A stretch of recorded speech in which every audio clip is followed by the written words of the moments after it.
Welcome to the Prayagraj institute.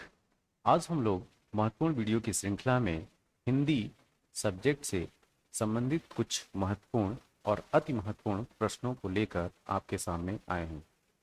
यहाँ पे पहला प्रश्न उपसर्ग से संबंधित है। इसमें पहला प्रश्न ये है कि अनुवाद, ध्यान से देखिए, अनुवाद में प्रयुक्त उपसर्ग कौन सा है।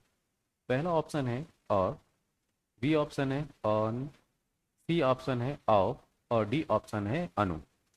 इस प्रश्न का सही उत्तर है अनु।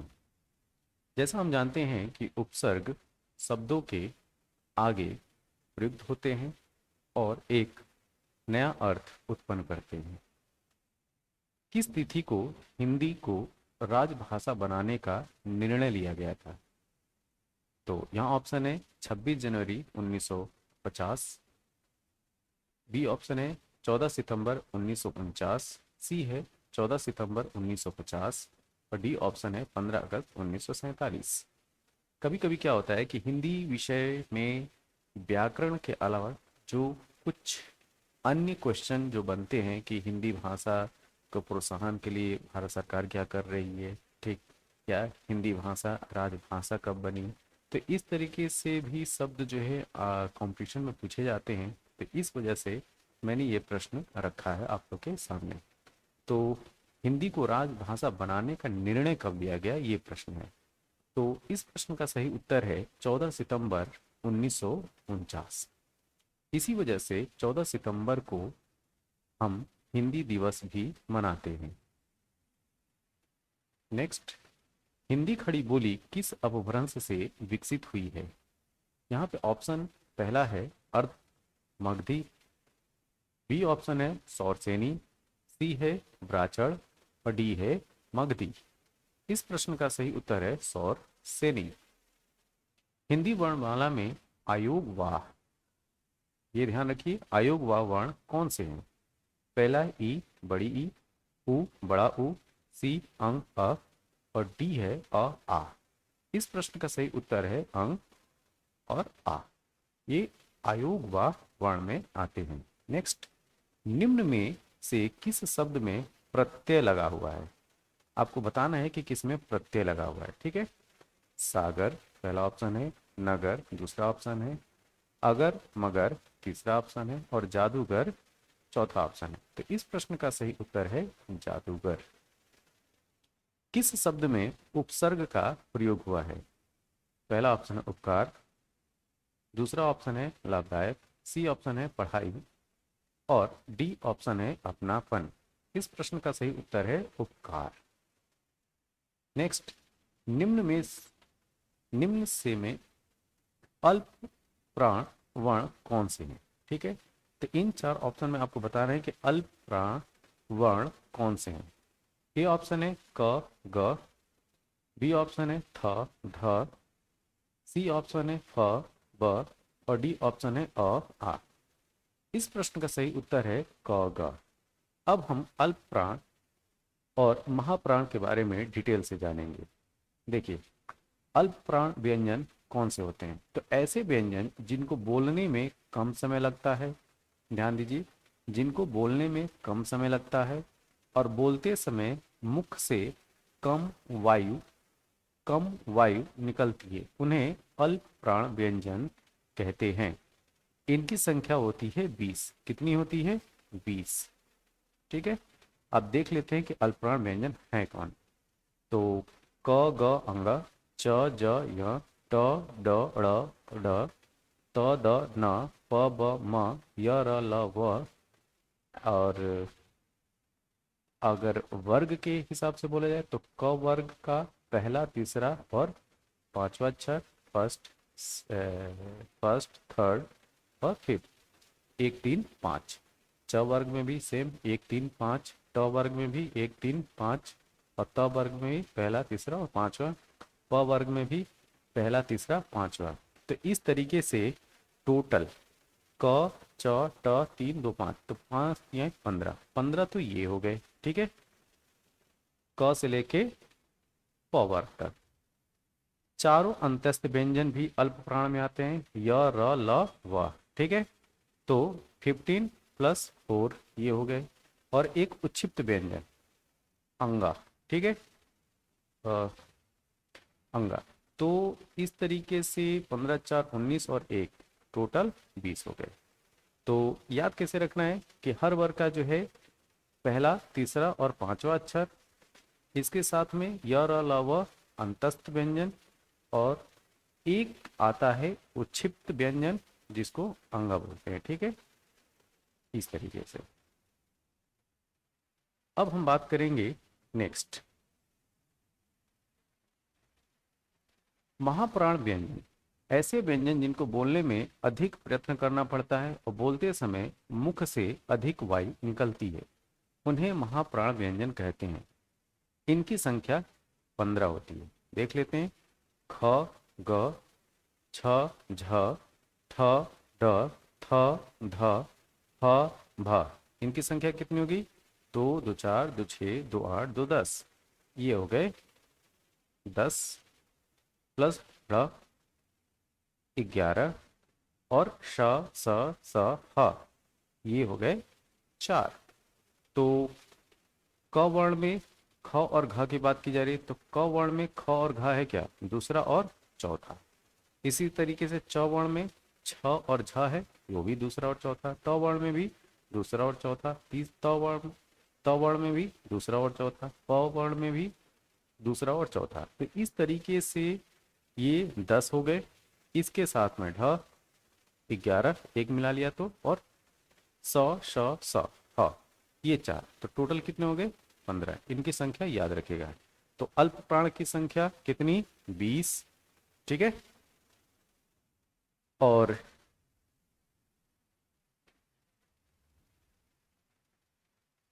और महाप्राण की संख्या 15। नेक्स्ट आते हैं, ब्रह्मास्त्र का सही संधि विच्छेद क्या है? ये मूवी भी आई थी, हो सके पेपर सेटर के दिमाग में यह आ जाए कि ब्रह्मास्त्र का जो है संधि विच्छेद ही पूछ लें।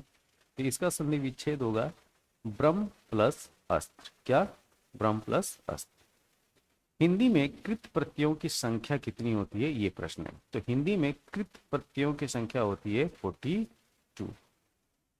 नेक्स्ट, कृदंत प्रत्यय किन शब्दों के साथ जुड़ते हैं? संज्ञा के साथ, कि सर्वनाम के साथ, कि विशेषण के साथ, कि क्रिया के साथ? इसका उत्तर है क्रिया के साथ। नेक्स्ट, बेइंसाफी में प्रयुक्त उपसर्ग क्या है? पहला है बे, बी है इन, सी है बेई, और डी है बेइन। तो इसका सही उत्तर है बे। नेक्स्ट, निम्न में से उपसर्ग रहित शब्द कौन से हैं? इसमें यह बताना है कि किसमें उपसर्ग लगा ही नहीं है। पहला ऑप्शन है सुयोग, बी है विदेश, सी है अत्यधिक, और डी है सुरेश। इस प्रश्न का सही उत्तर है डी, सुरेश। आते हैं नेक्स्ट, चिरायु शब्द में प्रयुक्त उपसर्ग है। इसमें ऑप्शन है ची, बी है चिर, सी है यू, और डी है आई। इसका सही उत्तर है चीर।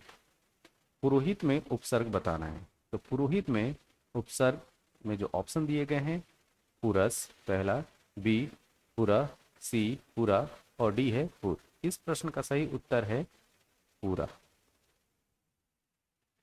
समास का शाब्दिक अर्थ होता है। यहाँ पे समास का शाब्दिक अर्थ बताना है। तो समास का शाब्दिक अर्थ होता है संक्षेप। ध्यान रखिएगा, संक्षेप।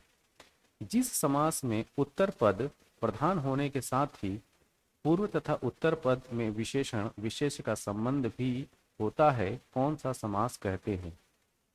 पहला ऑप्शन है बहुब्रीहि, दूसरा ऑप्शन है कर्मधारय, तीसरा है तत्पुरुष, और डी ऑप्शन है द्वंद्व समास। तो इस प्रश्न का सही उत्तर है कर्मधारय।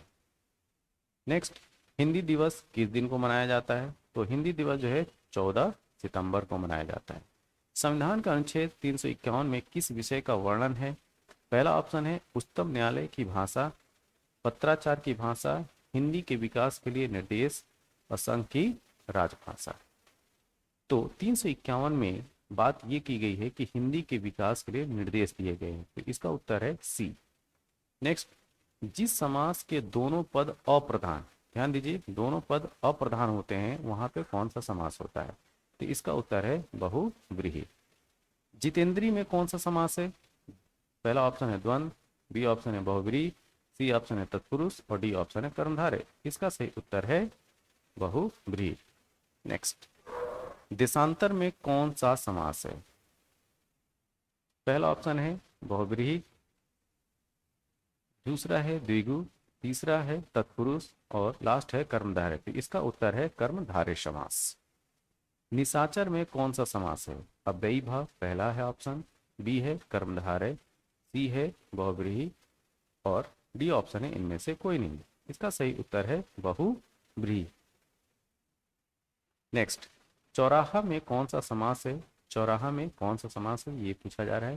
पहला ऑप्शन है बहुव्रीहि, बी ऑप्शन है तत्पुरुष, सी है अव्ययी भाव और डी है द्विगु समास।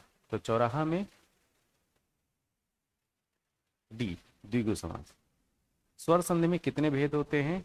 सी 5। ये याद रखिएगा, स्वर संधि में 5 भेद होते हैं। व्यर्थ शब्द किन वर्णों की संधि हुई है? व्यर्थ शब्द में किन वर्णों की संधि हुई है? तो पहला ऑप्शन है ई प्लस अ, बी ऑप्शन है ई प्लस उ, सी ऑप्शन है ई प्लस ए और डी ऑप्शन है बड़ी ई प्लस अ। इसका सही उत्तर है ई प्लस अ। उद्धरण का सही संधि विच्छेद है उत प्लस हरण। तो यहाँ पे उद्धरण में सही जो संधि विच्छेद है उत प्लस हरण। ठीक है, थोड़ा सा हम लोग पीछे आते हैं। देशांतर की बात कर रहे थे हम लोग। यहाँ पे 4 ऑप्शन है, बहुव्रीहि, द्विगु, तत्पुरुष और कर्मधारय। इसका सही उत्तर है तत्पुरुष, ना कि कर्मधारय। तो इसको थोड़ा सुधार लीजिएगा। ठीक है, देशांतर में तत्पुरुष समास है, ऑप्शन सी। आते हैं नेक्स्ट। वर्णमाला कहते हैं वर्णों के संकलन को, शब्द गणना को, वर्णों के व्यवस्थित समूह को कि शब्द के समूह को। इसका ऑप्शन है सी, वर्ण के व्यवस्थित समूह को वर्णमाला कहते हैं। निम्न में से कंठ ध्वनियां कौन सी हैं? आपको बताना है कंठ ध्वनियां कौन सी है। य, र पहला ऑप्शन है, बी ऑप्शन है च, ज, सी ऑप्शन है ट, ड़ और डी ऑप्शन है क, ख। इसका सही उत्तर है क, ख। छ ध्वनि, ध्यान दीजिएगा, छ ध्वनि किसके अंतर्गत आती है? पहला ऑप्शन है घोष वर्ण, बी ऑप्शन है संयुक्त वर्ण, सी ऑप्शन है तालव्य और डी ऑप्शन है मूल स्वर। इसका सही उत्तर है संयुक्त वर्ण। हिंदी शब्दकोश के छ का क्रम, ध्यान दीजिएगा, हिंदी शब्दकोश के छ का क्रम किस वर्ण के बाद आता है? ये प्रश्न जो है अक्सर पूछा जाता है। ठीक है, यहाँ है पहला ऑप्शन छ, बी ऑप्शन है त्र, सी ऑप्शन है ज्ञ और डी ऑप्शन है क। तो छ का क्रम किस वर्ण के बाद आता है? याद रखिएगा क। सुनने में अटपटा लग रहा होगा लेकिन याद रखिएगा क के बाद छ आता है, ऑप्शन है डी। ज्ञ वर्ण किस वर्णों के संयोग से बना है? ज, ध पहला ऑप्शन है, बी ऑप्शन है ज प्लस य, सी ऑप्शन है ज प्लस य और डी ऑप्शन है आधा ज प्लस य। तो इसका सही उत्तर है डी। शुद्ध वर्तनी का चयन करना है। अन्वेषण पहला ऑप्शन, इस तरह से अन्वेषण, अन्वेषण, तो इसमें याद रखिएगा अन्वेषण ऐसे लिखते हैं सी। नेक्स्ट, शुद्ध वर्तनी का चयन करना है। जाह्नवी, जाह्नवी, जाह्नवी और जाह्नवी। इसका सही उत्तर है बी, जाह्नवी। शुद्ध वर्तनी का चयन कीजिए। आधि प्लस पतन, अध प्लस पतन, आध पतन, आधो पतन। तो ये है अध पतन। शुद्ध वर्तनी का चयन करना है। कुमुदनी, ये है कुमुदिनी, ये है कुमदुनी और कुमुदुनी। तो यहाँ पे सही उत्तर है ये बी। दिगंबर में प्रयुक्त संधि कौन सी है? तो दिगंबर में प्रयुक्त संधि है विसर्ग संधि, इसको याद रखिएगा। नेक्स्ट, प्रत्युपकार का सही संधि विच्छेद क्या है? तो प्रत्युपकार का सही संधि विच्छेद प्रति प्लस उपकार पहला ऑप्शन है, प्रति प्लस उपकार दूसरा है, प्रति प्लस अपकार और डी ऑप्शन है प्रत प्लस उपकार। तो इसका सही उत्तर है प्रति प्लस उपकार, बी। पर्यावरण शब्द का संधि विच्छेद बताना है। परि प्लस आवरण पहला ऑप्शन है, परिध प्लस आवरण दूसरा है, परिधि प्लस आवरण तीसरा है और पर्या प्लस आवरण। तो इसका सही उत्तर है परि प्लस आवरण। प्रत्युत्पन्नमति शब्द में कौन सा उपसर्ग है? प्रत्यु पहला ऑप्शन है, प्रति दूसरा ऑप्शन है, प्र तीसरा है और इनमें से कोई नहीं, डी ऑप्शन है। तो इस प्रश्न का सही उत्तर है प्रति। क्या? प्रति। निर्वाह में प्रयुक्त उपसर्ग बताना है। क्या बताना है? उपसर्ग बताना है। तो निर्वाह में प्रयुक्त उपसर्ग है नी। हिंदी में कृत प्रत्ययों की संख्या बतानी है। तो हिंदी में कृत प्रत्ययों की संख्या होती है 42। कृदंत प्रत्यय किन शब्दों के साथ जुड़ते हैं? तो कृदंत प्रत्यय जो है वो क्रिया के साथ जुड़ते हैं।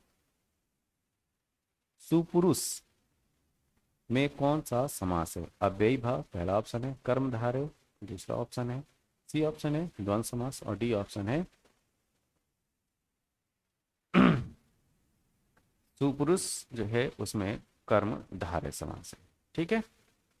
किस समास के दोनों शब्दों के समानाधिकरण होने पर कर्मधारय समास होता है? यहाँ पहला ऑप्शन है द्वंद्व समास, ये बहुत ही इंपॉर्टेंट प्रश्न है।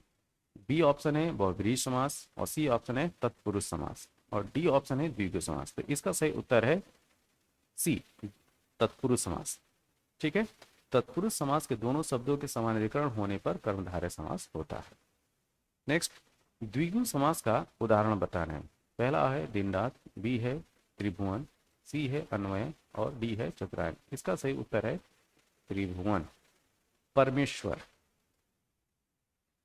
परमेश्वर में कौन सा समास है? पहला ऑप्शन है द्विगु, बी ऑप्शन है अव्ययी भाव और सी ऑप्शन है कर्मधारय और डी ऑप्शन है तत्पुरुष। ठीक है। तो इस प्रश्न का सही उत्तर है कर्मधारय समास। ठीक। अब ये आज के कुछ महत्वपूर्ण प्रश्न थे हिंदी भाषा से संबंधित। इन प्रश्नों को जो है आप मेमोराइज कीजिए, याद कीजिए। जहाँ त्रुटि हो तो उसको भी जो है कमेंट बॉक्स में ज़रूर बताइए, इसमें और क्या संशोधन किए जा सकते हैं। ठीक, आप ज़रूर कमेंट बॉक्स में बताइए। और इस सीरीज़ को जो है हम लोग जारी रखेंगे इसी तरीके से। जो अच्छे प्रश्न हैं उनको हम लाते रहेंगे। बस आप चैनल पे बने रहिए। तब तक के लिए थैंक यू, धन्यवाद।